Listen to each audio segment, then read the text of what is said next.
Welcome, everybody, to FranklinCovey's On Leadership series. I'm your weekly host, Scott Miller, and today I'm honored to have as our guest the author of the #1 New York Times best-selling book, Everything Is Figureoutable. Marie Forleo, welcome to On Leadership. Thank you so much, Scott, for having me on. This is such a pleasure. Hey, it's delighted to see you again. You and I met about 3 months ago when both of us were part of the honored group to be speaking at a mutual friend of ours, Rachel Hollis's Rise business event in, Charleston, right, South Carolina? Yes. Nothing like checking your ego, walking on stage in front of almost 7,000 people. Tell me a bit what it's like for you as you prepare to go on to audiences that big. Oh, I love it. I love connecting with people. And for me, it's all about making sure that I can deliver as much value as possible. I love music and I love dance. So part of my preparation process is always to listen to some good tunes and to move my body.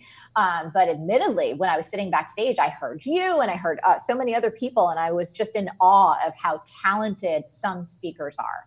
And it's a lot of fun. I love being able to connect with people in person. Well, certainly a career highlight. We actually were able to interview Rachel Hollis for this podcast, and she crushed it as well, too. So big things planned for you today.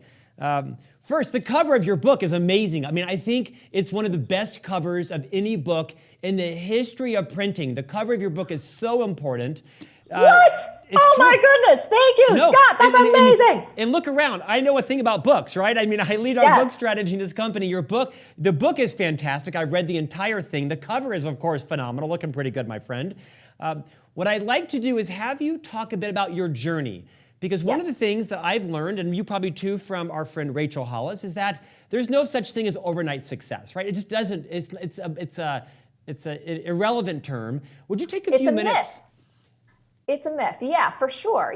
I started my career after college on the floor of the New York Stock Exchange on Wall Street, right? And I was just a human who had a lot of energy. So I was pretty clear that I wouldn't do well sitting in an office. I needed to be somewhere where there was a lot of activity. But, Scott, when I got to the floor, I was so grateful to have a job. I'm one of the first in my family to go to college. I am actually the first in my family to go to college. But after about 6 months of being there, I started hearing this small voice inside that said, this isn't who you are, Marie. This isn't what you're meant to do. This isn't who you're meant to be in this world. The challenge was that voice didn't tell me what I was supposed to do instead. And while the folks that I worked with at the time, and to be really honest, it was 99.9% men, they were successful when it came to money and earning millions and millions of dollars. But when I had conversations with them, they didn't seem very fulfilled or satisfied with their life. A lot of them felt like they were pining for these 2 weeks of vacation every year, like that was the only thing they had to look forward to. And that felt a little depressing to me, to be honest. So one day I was on the floor and I started to feel physically ill, like I was having a little bit of what I can identify now as a panic attack. I was dizzy, I felt nauseated, having trouble breathing. And I said to my boss, hey, I need to run out just to get some air and to get some coffee.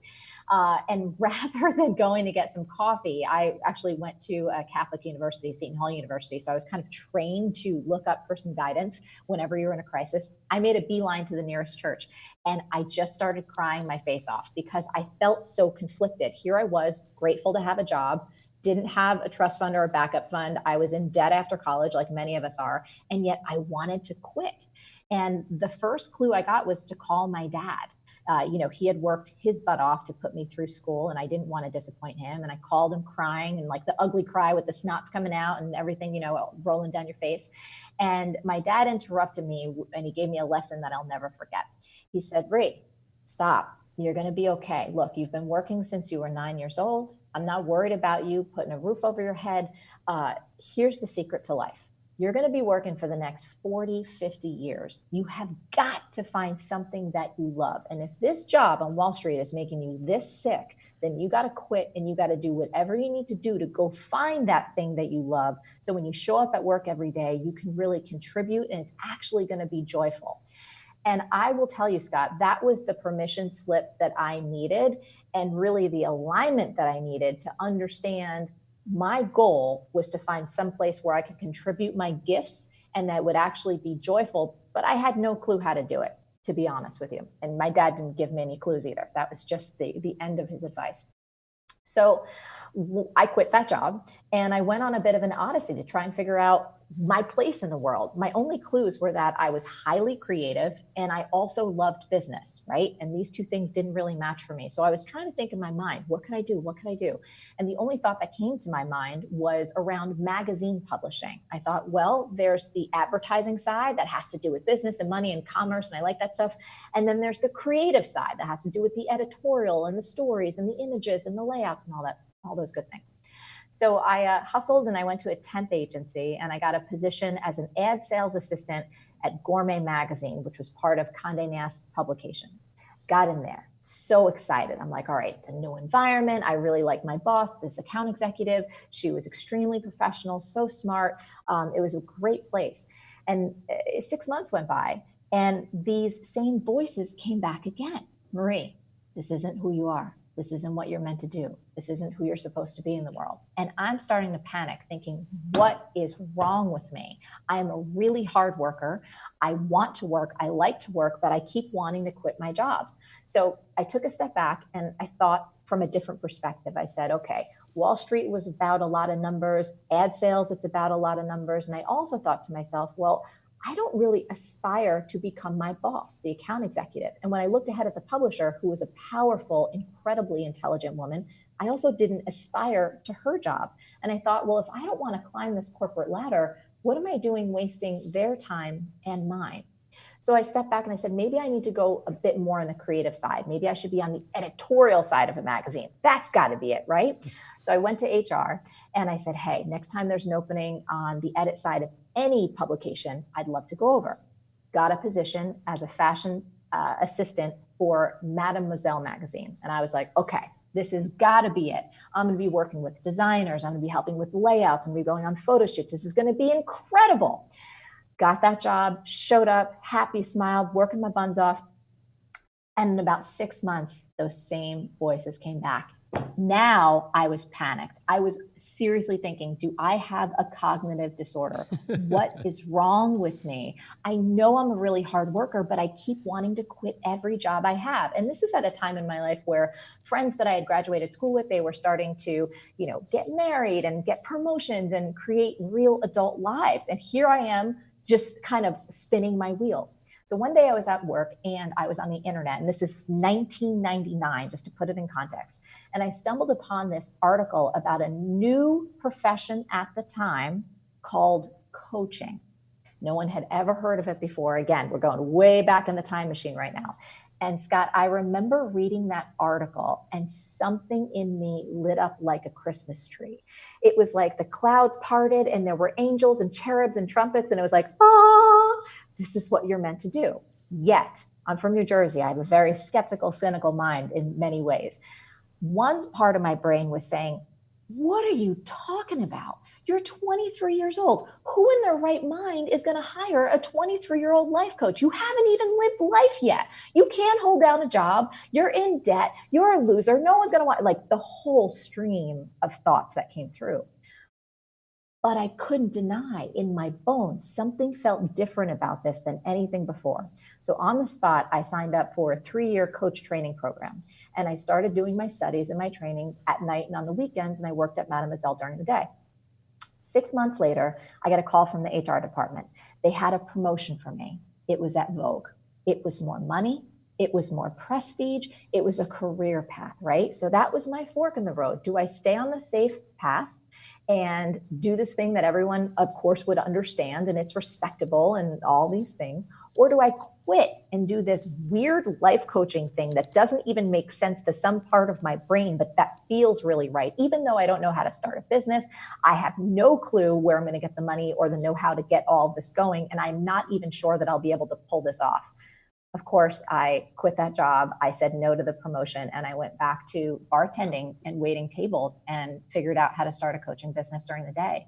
And that was over 20 years ago.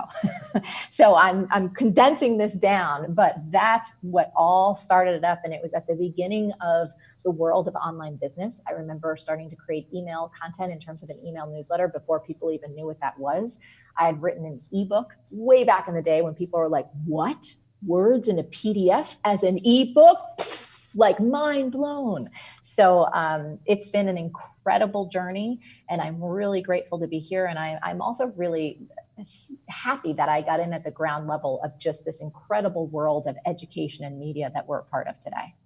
I'm delighted you recreated it, because it's one of the funniest parts of the book is you kind of sharing unvarnished, what's wrong with me? Why am I not happy? Yes. Where's my voice? And I think it gave permission to the reader to struggle with the same, challenge. You may not know this, but the co-founder of our firm, Dr. Stephen R. Covey, whose book, The 7 Habits of Highly Effective People, has now sold 50 million copies worldwide. He wrote that book when he was 56.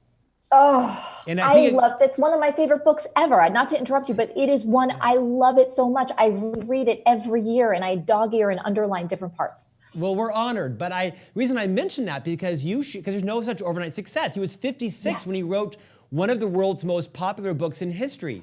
But the reason I mention that is because you share a fairly tender assessment of the famous actress Laverne Cox, and the fact that her success was not overnight. Recreate a little bit of her journey, if you would. Oh, absolutely. And to put this in context, and then we'll go right into Laverne. So like when I started that business, right, 23, not knowing what I was doing, I stayed doing side gigs and bartending and cleaning people's toilets and doing every job I could. It was 7 years before I had confidence enough emotionally and financially to actually do the business I have now, the beginning version of it full time, just to set that context.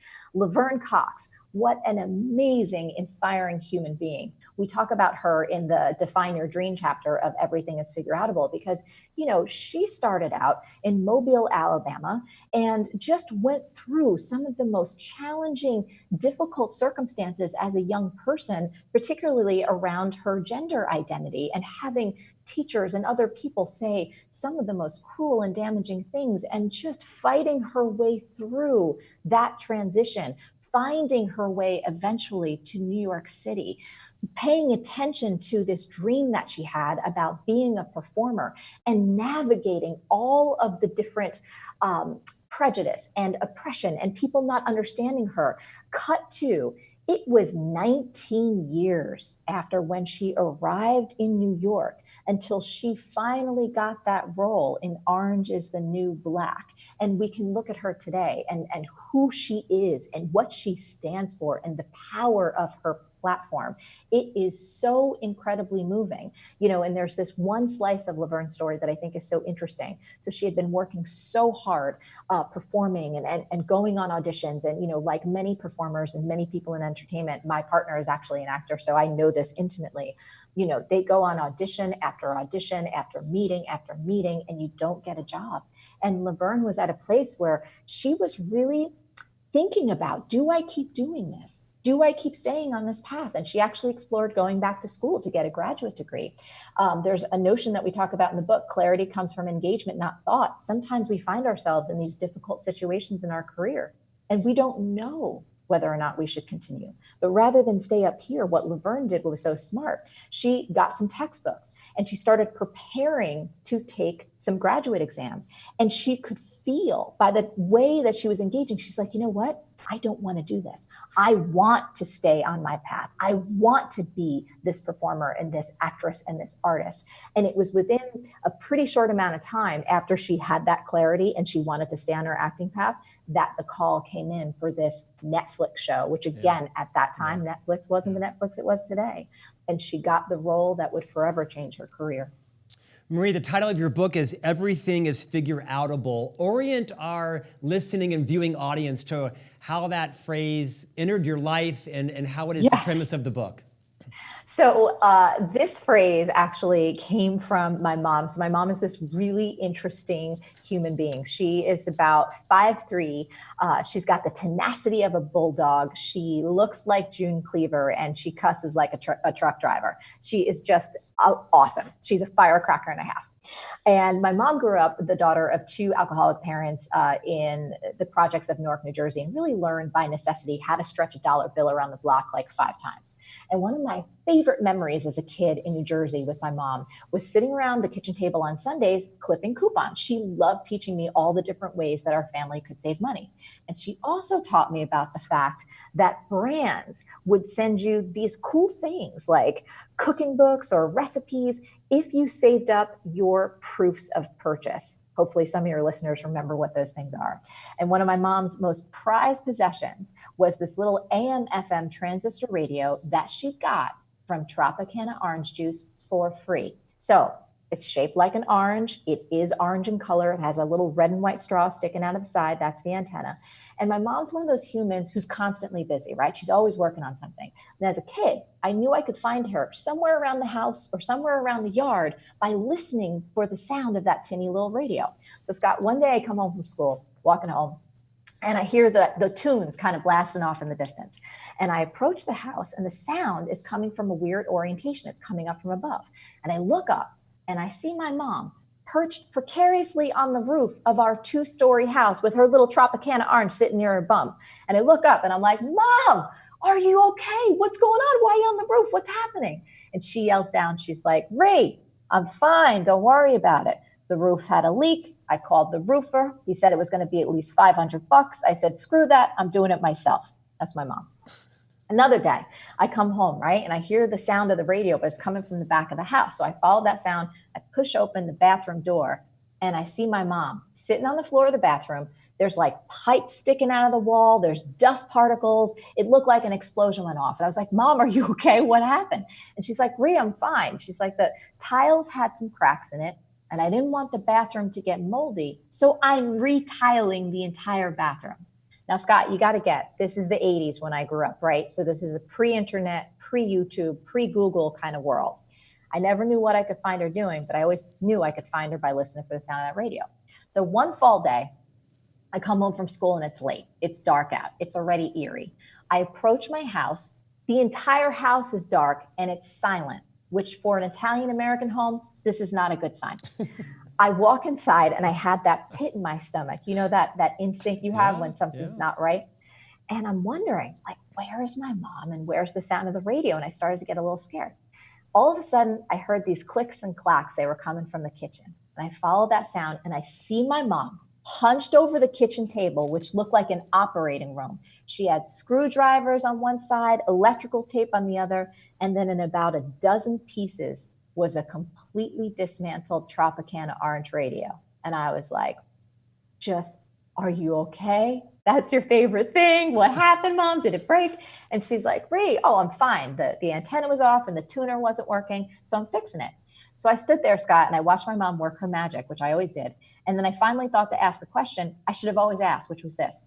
Hey, Mom, how do you know how to do so many different things that you've never done before, but nobody's showing you how to do it? She put down her screwdriver, Scott. She cocked her head to the side and she's like, Ray, what are you talking about?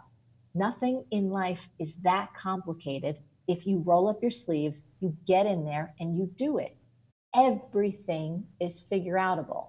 And I just stood there like that phrase washed over me and it planted a seed so deep in my soul. And ever since that moment, I am not lying to you, it is the single most powerful phrase that has driven my life. From extracting myself from a physically abusive relationship when I was in high school, from getting into classes that I really need to get into in college, including finding work study programs to help me actually pay for school. Every job I've had, New York Stock Exchange, bartending, waiting tables. I had one gig selling glow sticks in dance clubs in New York City, which was one of the funnest things I've ever done.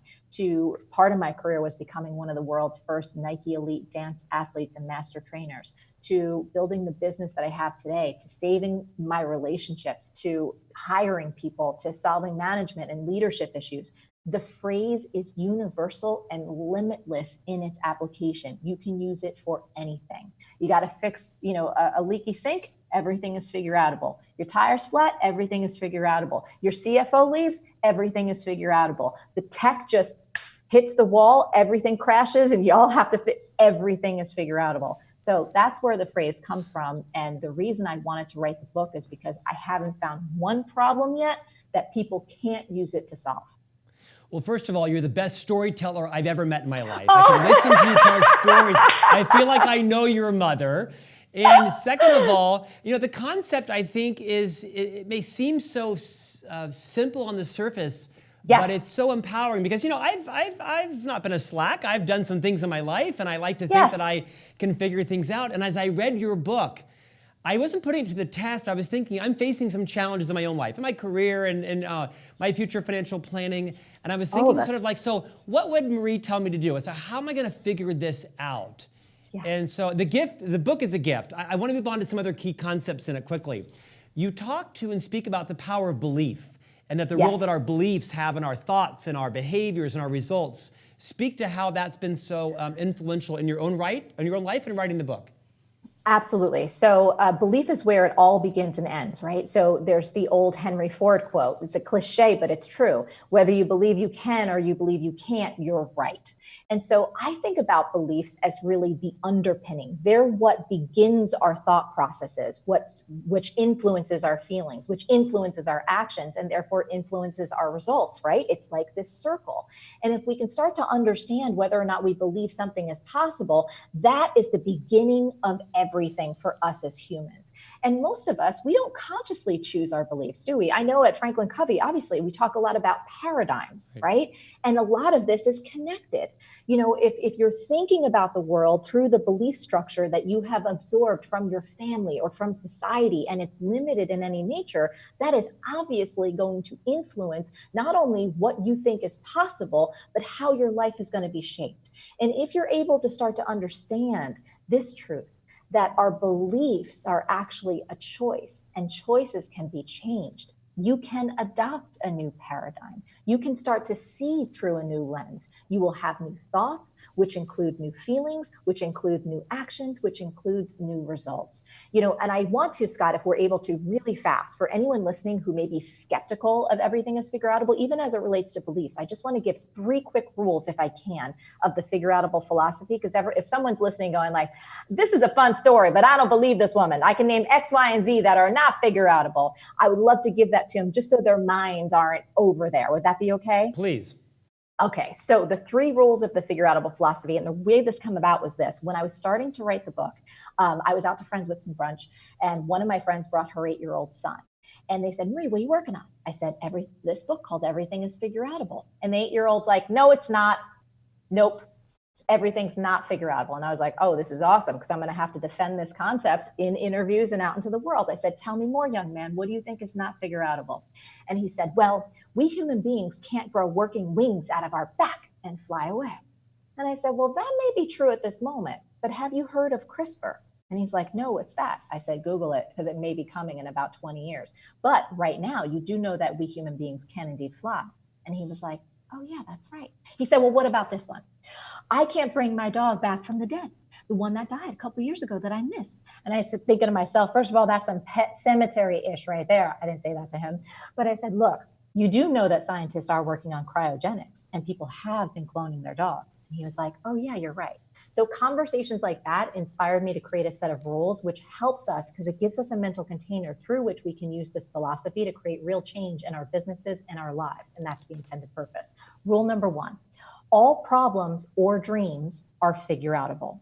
Rule number 2, if a problem isn't figureoutable, it isn't a problem, it's a fact of life or a law of nature, like death, gravity, sometimes taxes. Rule number 3, and this is the big one, Scott, you may not care enough to solve this particular problem or reach this particular dream, and that's okay. Find something you do care deeply about and go back to rule number 1. So that handles about 90% of the skepticism around that idea. So as we go into beliefs or thinking about what we ourselves want to figure out, one of the primary things that we have to get clear on is first, that we believe that it's possible, but second, that we care enough to devote the time and the effort and the energy it's going to take over the long term to eventually figure it out. So nicely said. Build on that and talk about the connection between can't and won't. Yes. So the moment that our minds and our hearts are open to this possibility, well, everything is figureoutable, then we must confront, well, what stops us? What gets in our way? And what I found, while there can be a million things, the biggest ones that get in our way are our excuses, right? These nasty little lies that we all can tell ourselves from time to time. I tell myself, you tell yourself, probably everyone listening has told themselves some excuses from time to time. The 3 most common buckets of excuses fall into this. I don't have the time. I don't have the money. I don't have the know-how. Now, We attack all of these in the book so that we can really live an excuse-free life. And the most effective way that I've found to start to unravel the lies that we tell ourselves is looking at the difference between two 4-letter words, can't versus won't. So how many times have one of us said this to ourselves? I can't get up and start writing my book. I just don't have the time. I can't get up any earlier than I can or than I do right now. Or, you know what? I just don't have the money to take that new leadership class. I really want to advance in my career, but I don't have the resources right now. Or I would really love to start that nonprofit, but I don't know how. I've never done anything like that before. How am I supposed to make this happen? Here's the truth, Scott. 99.9% of the time, not 100, but 99.9% of the time, when we human beings say the word can't is really a euphemism for won't. And what does won't mean? Won't means we don't want to. Won't means we're not willing to. We don't want to work that hard or be that inconvenienced or change around our other priorities or take the risk or put ourselves out there or possibly fail. Now, before people kind of push back and go, girl, you do not know my life. Don't tell me. I'm telling you, my can't is a can't.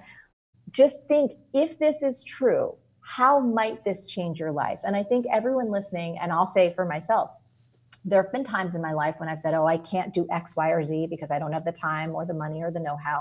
And then something came along that was so important to me, that was so important to my heart, that somehow I busted through those excuses. I made the time. I found the money. I worked my tail off to figure out the how to make that thing happen. Often we usually see these examples around our relationships, around people that we love or our family or something in our career that is just, you have to make it happen. And once you have that example for yourself, that gives you all the proof that you need for how powerful you are. So I would invite everyone listening, just as an experiment, the next time that they hear themselves either aloud or to themselves saying the word can't, try on won't instead and see if that's not more true. And here's the deal. Saying that you don't want to do something right now, saying that it's a won't, like, I don't want to get up early to write this book. That's not my priority. Sleep is more important. Or I don't want to find the money for that class because my money is better served somewhere else right now. That doesn't make you bad or lazy. You know what it makes you? It makes you honest. And here's why those two little words are so important. When we human beings use the word can't, we put ourselves in a position of feeling disempowered, as though we have no agency in our life. We have no control. People are doing things to us and we don't have a power to change it. I don't know anyone who's their best in terms of leadership or impact from a powerless place. Now, on the flip side, when you use a word like I won't, or I don't want to, or that's not my priority right now, you feel in control. You are at choice. You feel empowered. And from that space, miracles can happen. Marie, Dr. Covey would have loved you. He passed about not quite 8 years ago. I was fortunate to have tutored under him for 15 of my almost 24 years here. And he popularized a term that we use here a lot called your R and your I. Use your R and your I, the letter R and the letter I. And it stands for resourcefulness and initiative. And it's had a profound impact on my life and my career, my success, by just figuring out how am I going to use my R and my I. I wish you could have met him. He would have liked you a lot. Me too. Well, I continue to read his books and I feel like I get a chance to just absorb and to sit in some of his wisdom and energy through, thank goodness, the fact that we have his words and so many of his teachings that we can still take part in. I think my favorite part of the book, whereas when you talked about, there's two kinds of people in the world, those with reasons and those with results. And I found it very motivating, very validating, very galvanizing. Galvanizing, thank you.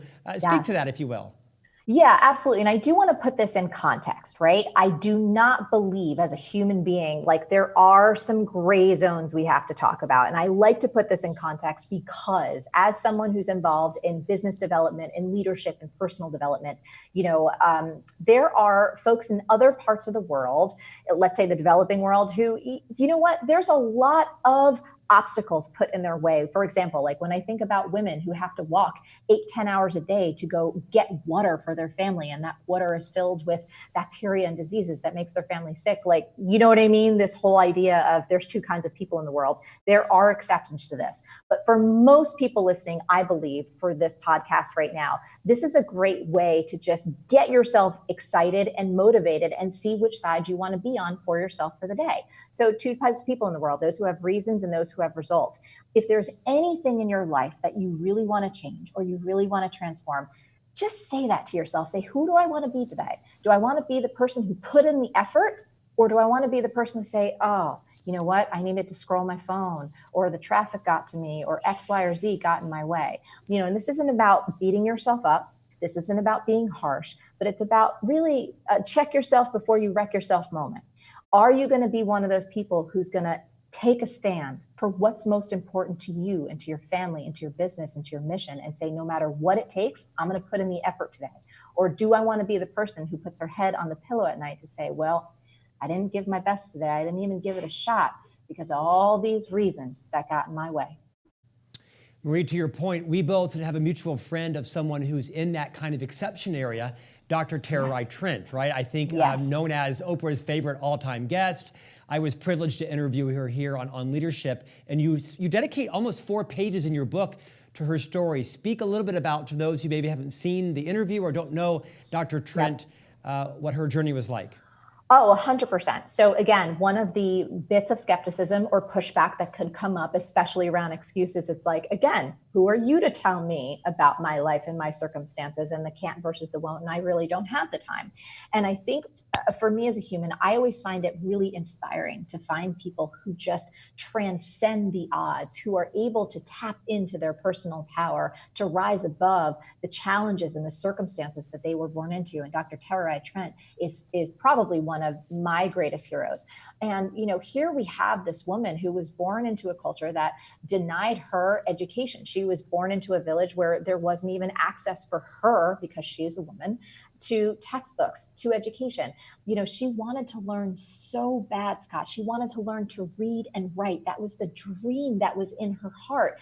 And she wanted it so bad that she actually borrowed her brother's textbooks. And part of her family, what they did, they were cattle herders. And so when Tara was a young woman and she was in the fields, what she did was she actually went and gathered leaves, big, beautiful leaves that were from her country. And she used the stem of one leaf as a pencil and the face of another leaf as her paper. And she would trace the letters of the alphabet. That's how she taught herself to read and write. Because again, in her family, it's like girls don't deserve to get educated. And, she was married off for, I believe, the price of a cow before she was 18. By the time she was 18, she had a husband who physically abused her. She had, I believe, 4 kids. Yep. So the fact that she came from those circumstances, and then she went on to just have an interaction with a U.S. aid worker named Joe Luck. And this aid worker asked Terai and a bunch of women in the village, what are your greatest dreams? And no one had ever asked Terai before what her dreams were. She didn't even know that she could have dreams. And she started to get clear for herself about what she wanted, which was to get an education in America, to get a bachelor's degree, to get a master's degree, and to get a PhD, which again, based on where she came from, that sounded nearly impossible. But Terai wrote down her dreams. She worked her buns off. She started to save money. The community started to support her. And not to give away the whole story, but eventually she ticked off every single one of those goals. And she is forever now known as Dr. Tara Trent. And the obstacles she had to overcome, her resourcefulness, what she had to navigate in order to bring those dreams to life, I could bring myself to tears just thinking about her. And her and I have become friends since then. And I saw her just a few months ago. And she is continuing to be a champion for education so that everyone, no matter who they are or where they are born, has the opportunity to have that education to build a better life, not just for themselves, but for their communities. In fact, I think she's a great manifestation of everything is figure-outable, right? Yes, she has. Yes, go for it. Go for it. Yeah, I love the quote that you share from her in your book. I'm going to read it verbatim. Yes. She says, And this woman is from Zimbabwe, right? I mean, raised in, like you said, abject poverty and this generational patriarchy of oppression of women, and comes to the US with these 4 kids and no money and a small scholarship, and then loses it, and then actually regains it. I mean, it's an amazing journey. She says in your book, "Who am I to complain that I'm feeding my children from trash cans? Where I come from, millions of homeless kids are eating food from trash cans that no one is washing. At least in America, the trash can, someone washes it." I mean, it's prophetic, right? It's unrelatable, but prophetic. Yeah, you read that, and it speaks to her attitude, her perspective, her ability to keep tapping into this power that she has inside to put everything into a frame where she finds herself in a place of gratitude and finds herself in a place of, look what I have and how can I build on it? Again, her story is phenomenal. We've interviewed her as well. And I hope anyone listening who is slightly intrigued by that will go watch your interview and ours, because she is a force of nature. Hey, Marie, our time is tight, and I want to save some time to talk about what you're doing next. Before I go there, you mentioned in your book the exponential value of writing your goals down and what the multiplicative power of that is. Talk a bit about, and maybe reinforce the thing we all know, but few of us do, the power of writing your goals. So one of the simplest things any of us can do to help ourselves figure something out. So for everyone listening right now, right, there's something you want to figure out, whether it has to do with your career or your team or your personal life or anything that's going on. And here's something really simple that you can do to increase your odds of success by up to 42%. And it's this simple. It's write your goals down. You know, there was a study done by Dr. Gail Matthews at the University of Dominican University of California, and she actually did a study about this. And she looked across all these different humans, all different walks of life, age ranges from like people in their teens to all the way up in the 60s and 70s. And they just found this: if you simply write your goals down, you are 42% more likely to reach them. And I would encourage people, don't just write it down once and then stick it in the journal and then don't look at it until the next year. I actually write my top goal down, Scott, every day 15 times. Wow. It helps me keep first things first, to use a Stephen Covey phrase, right? First things first. You see it, it helps you focus, it makes common sense. But I also think there's some subconscious power in terms of writing. I don't think that it works as well, and this is just me and my own perspective, if we do it electronically. I do think that there is some magic, and there's actually some science behind it too, about how we learn better if you actually write it down by hand. I'm going to write my goals down 15 times a day now because it's working for you. And I want it's fun. It was part of what I did. We had this dream to become a #1 New York Times bestseller. And that was part of, I mean, we did a lot of things, of course, but again, keeping your top goal top of mind. So Marie, I discovered you from your book, but you haven't burst from the scene. I've learned a lot about this idea of Marie TV. Talk a bit about what that is.